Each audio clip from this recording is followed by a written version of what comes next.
Nyokap gue meninggal umur gue 6 tahun. Hmm. Wah, dunia gue hancur banget gue. Gue lari ke drugs, hidup gue lumayan berantakan karena I blame God pada saat itu.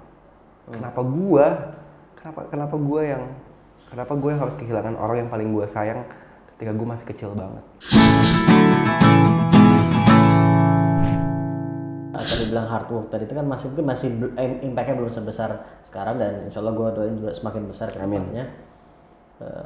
Sempat ragu nggak lo kayak ini is it right one for me to do gitu kan, atau gimana? Ragu lah.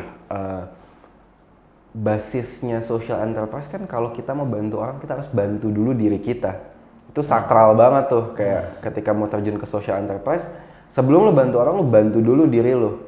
Pada saat itu keraguan gue adalah duit gue udah habis gitu, kayak gue udah gak ada duit lagi sama sekali. Gue pernah di satu momen gue cuma punya duit 10.000 pada saat itu.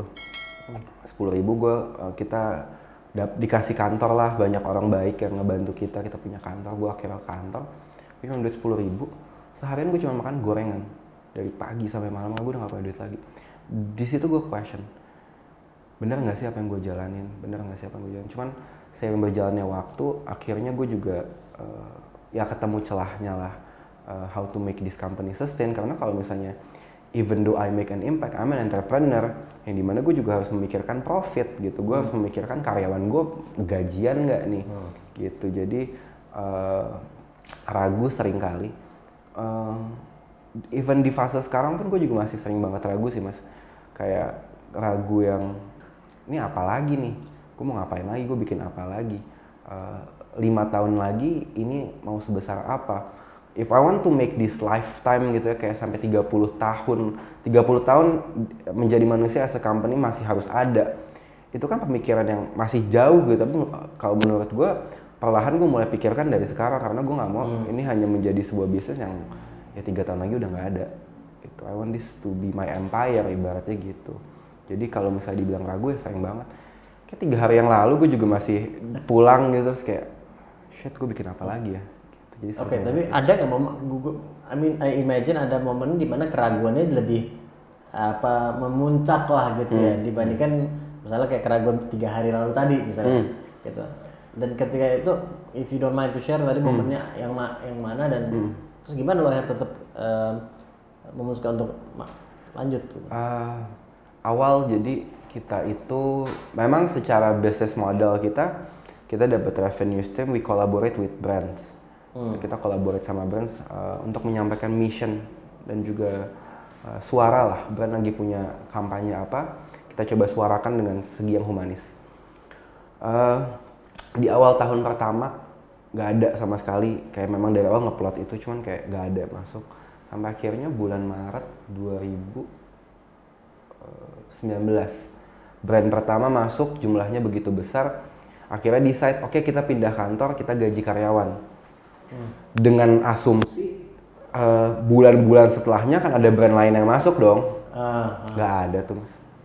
Sampai tuh duit habis, gue udah harus gaji karyawan, duit company 0. Gue sama 2 partner gue kayak nggak mungkin kan kita nggak gajian ke anak-anak, nggak mungkin kita nggak ngasih gaji ke anak-anak gitu. Kayak kita bertiga udah 3 bulan nggak gajian pada saat itu, nggak mungkin nih anak-anak nggak gajian. Akhirnya ya tadi kayak di momen itu yang gue kayak shit man, duitnya 0 nih gitu. Dan akhirnya pinjam ke sana, coba pinjam ke sana, pinjam ke sini, pinjam uang. Akhirnya ya udah 6 bulan sempat kita tuh hidup, kitanya nggak gajian sebagai co-founder, tapi untuk gaji karyawan tuh kita ngutang. 2019, 2020 kuartal pertama utangnya terbayarkan gitu. Masuk 2021 sekarang lebih mengejutkan lagi gitu. Jadi kayak ya gue yakin pasti ada jalan sih gitu. Itu momen yang bikin gue mau nyerah banget pada saat itu. Dan apa yang membuat, apakah tadi karena agar karyawan bisa digaji, atau ada faktor lain? What did you have to say to yourself untuk dan meyakinkan partner juga gitu kan? Karena gue nggak punya apa-apa lagi mas. This is my only gitu, this is my one and only gitu. Kayak gue cuma punya ini. Kalau gue nyerah, gue nggak ngelanjutin, gue nggak punya apa-apa lagi. Pilihannya maju atau maju, nggak ada mundur. Udah mentok di tembok belakang. Iya, udah nggak mungkin, ini nggak mungkin mundur. Gue sempat kan biasanya it's either you go big or you go home. It's either go big or go really really big. Cuman itu aja yang jadi mindset gue pada saat itu. Either you go big or you have to go really really big. Nggak ada go home, Pak. Di sini nggak ada go home sekarang. And then di situ kayak gue realize bahwa no one's gonna clean your shit. You have to clean your own shit gitu. Jadi kayak di situ akhirnya gue sadar ini gue udah memilih ini, gue harus tanggung jawab sama ini. Ya itulah yang membuat gue tetap melanjutkan sih. Dari beberapa entrepreneur gitu ya, gue menemukan lumayan banyak di mana mereka pernah ada dalam kondisi yang kepepet gitu ya, dan itu membuat mereka juga semakin tadi bounce back dan dari situ justru semakin naik gitu. Menurut lo gitu, bagaimana lo ada pendapat nggak? Bagaimana agar orang yang mungkin belum sampai kepepet gitu ya, tapi juga bisa menghadirkan sense of urgency kayak gitu, menurut lo bisa nggak? Sense of urgency gitu. Sense of urgency kayak tadi itu kan lo kayak udah urgent banget situasinya, kayak udah kepepet gitu kan. Jadi ya apapun yang bisa gue maksimalin gitu kan. Tapi terkadang orang sampai kepepet dulu baru akhirnya mau semaksimalnya gitu. Yeah. Nah, menurut lo, gue mau tahu pendapat lo dulu mungkin pertama ya, ada mungkin nggak kita mengeluarkan semaksimalnya itu meskipun tidak sedang kepepet? Mungkin banget sih. Mungkin banget. Cuman tadi ya gue selalu setuju gitu, bukan hanya kepepet ya, tapi ketika kesandung. Kesandung, kejeblos gitu. Bagaimana kalau gue selalu analogi gue adalah ketika gue jatuh terpuruk itu tuh specialties gitu. Ketika untuk kayak gue masuk ke dalam lubang paling hancur, buat gue itu momen gue akan naik lebih kencang lagi.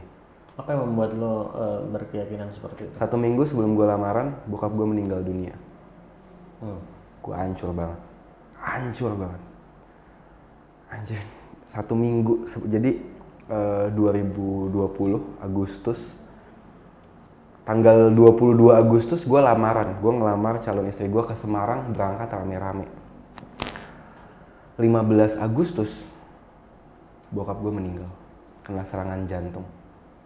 Gue hancur banget, Mas. Anjir. Tapi di situ gue yakin gue punya pemahaman amor fati. Gue coba kayak mencintai takdir gue. Ini takdir hidup gue. Allah nggak akan ngasih ini ke gue kalau gue nggak sanggup. Dan di mindset gue cuma satu, bakal diganti yang jauh lebih baik daripada ini. Itu jadi kayak buat gue ketika setiap kali gue dapet cobaan, at first gue hancur. Tapi di situ adalah ketika mental gue jadi lebih kuat lagi. Resilience gue bikin gue kayak enggak, gue belum selesai nih. Gue belum selesai. Gue ngerasa abis bokap meninggal kayak gue habis nih. Habis nih gue. Ternyata gue belum selesai gitu. Yang selesai bokap gue. Gue di dunia, hidup gue masih lanjut. Gitu. Jadi lumayan lah. Tahun lalu gue lumayan hancur ketika kehilangan bokap gue. Gue nikah tahun lalu juga. Tapi ya gue percaya ketika gue jatuh, itu gue gak mendelep. Gue gak tersungkur gitu. Tapi ketika gue jatuh, gue bounce ke atas. Semakin dalam gue jatuh, semakin tinggi gue akan terbang lagi. Itu yang gue jadiin patokan sih, Mas, ketika every shit happen gitu. Jadi ya belief lah jatuhnya, belief. Keyakinan yang lo pilih untuk gunakan. Ya, belief. Gue percaya yang bikin gue bangkit ada satu ayat di Al-Quran, Mas. yang sangat mengubah hidup gue gitu. Al-Insyirah ayat 56. Fa inna ma'al usri usra, inna ma'al usri usra. Di setiap kesulitan ada kemudahan. Di setiap kesulitan ada kemudahan.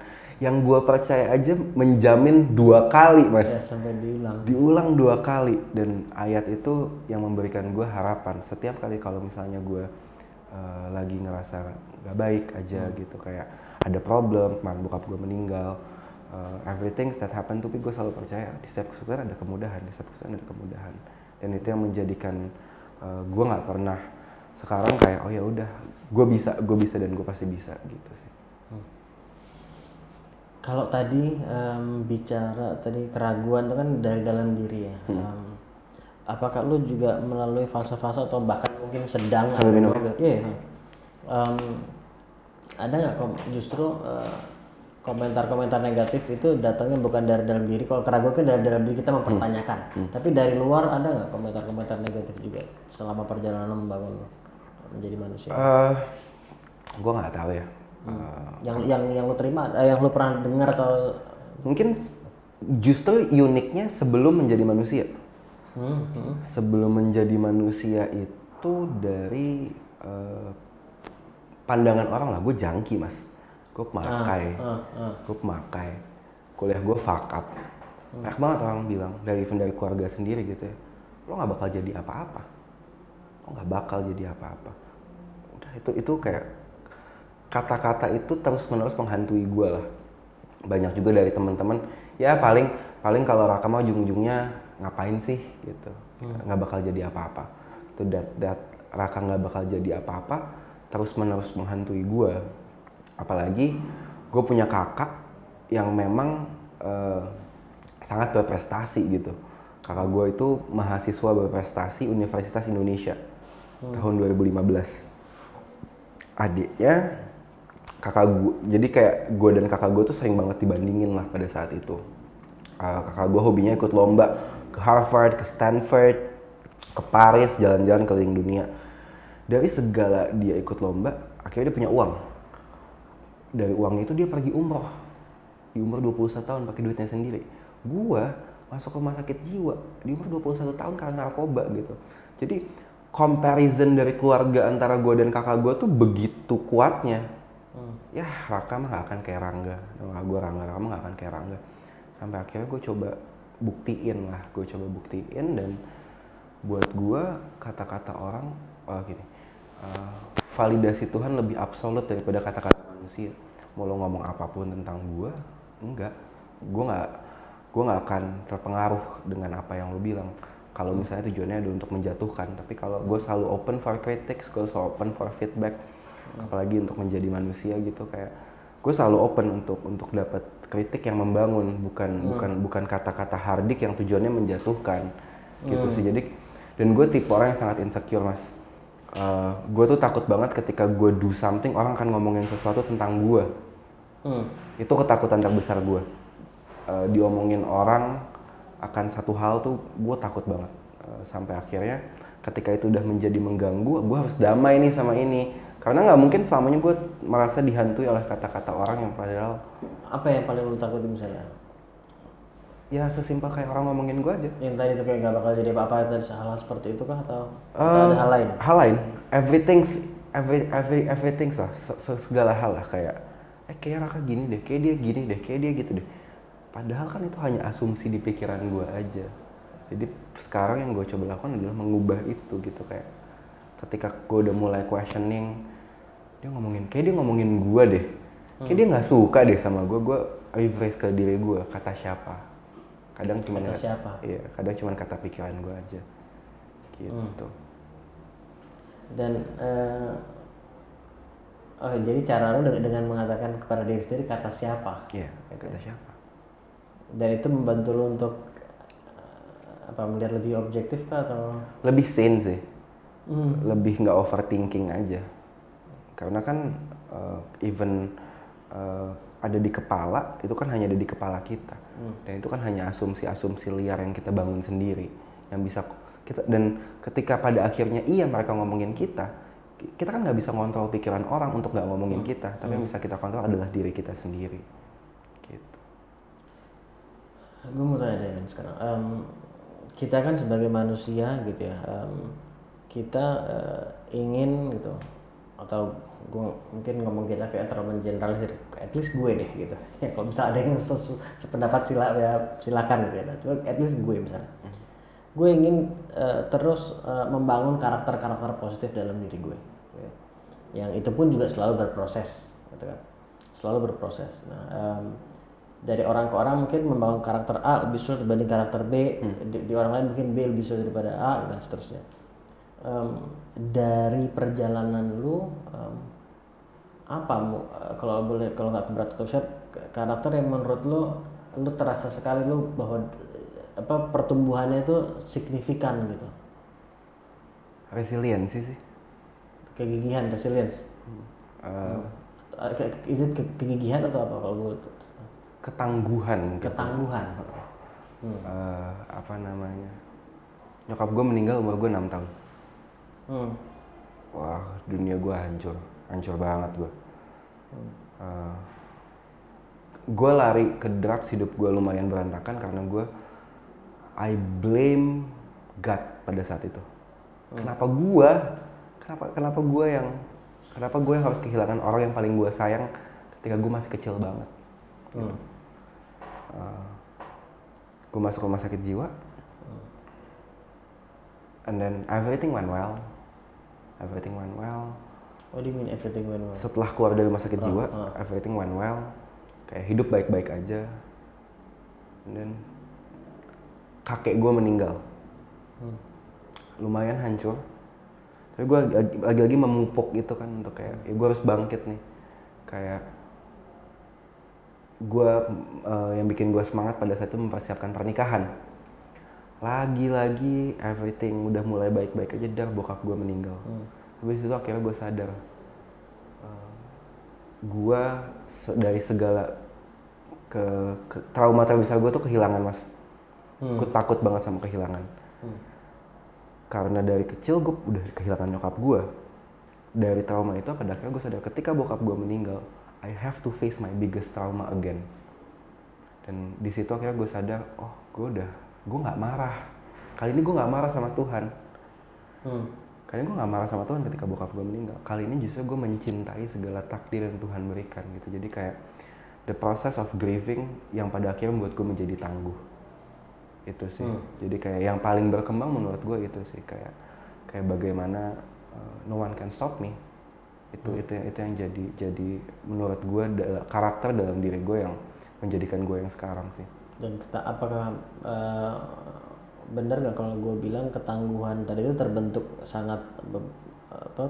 sangat signifikan dari si tantangan tadi itu? Betul.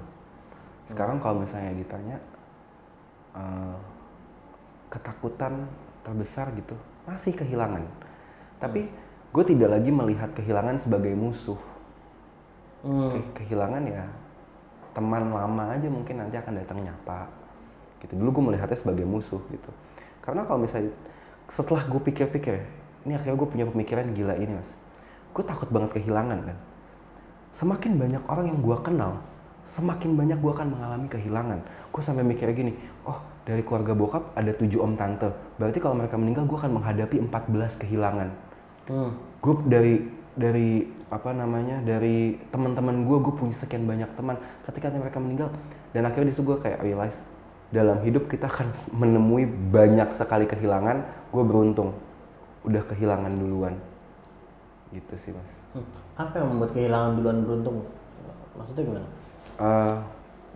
Gue beruntung kehilangan orang tua gue lebih dulu dibandingkan mungkin orang yang masih ada gitu. Karena kalau misalnya gue hanya menganggap ini sebagai sebuah musibah, gue akan terus-menerus menyalahkan keadaan. Gitu. Dan pada akhirnya gue realize, oh ini Allah sayang sama gue. Allah ngasih gue ujian untuk gue belajar. Gitu sih. Karena it's not, for me the hardest thing to deal with in life is grief. It's really hard to cope. Rasa duka. Iya, itu susah banget ngalahinnya. Buat gue itu sih, Mas. Kalau gue berpikir mau tanya yang mana dulu sebetulnya. eh, tadi ingin dulu deh mungkin ya. Tadi lu bilang salah satu hal yang jadi pegangan lo tadi surat Al-Insyirah ya. Nama lu yusra, nama lu yusra. Nah, bahwa di balik setiap kesulitan pasti ada kemudahan. Boleh nggak lu cerita apa momen di mana lu mungkin sudah tahu ayat sebelumnya, tapi ada momen di mana tuh menjadi lebih terasa gitu ya? Kegagalan buat gue adalah guru paling baik sih. Salah satu guru yang membuat kita realize. Karena kan kalau kita gagal, yang ketampar kan diri kita sendiri, dan yang membangkitkan lagi mau nggak mau diri kita sendiri. Nggak ada orang lain, segimanapun orang bilang bangkit dong, kalau diri kita nggak bilang bangkit, nggak akan bangkit.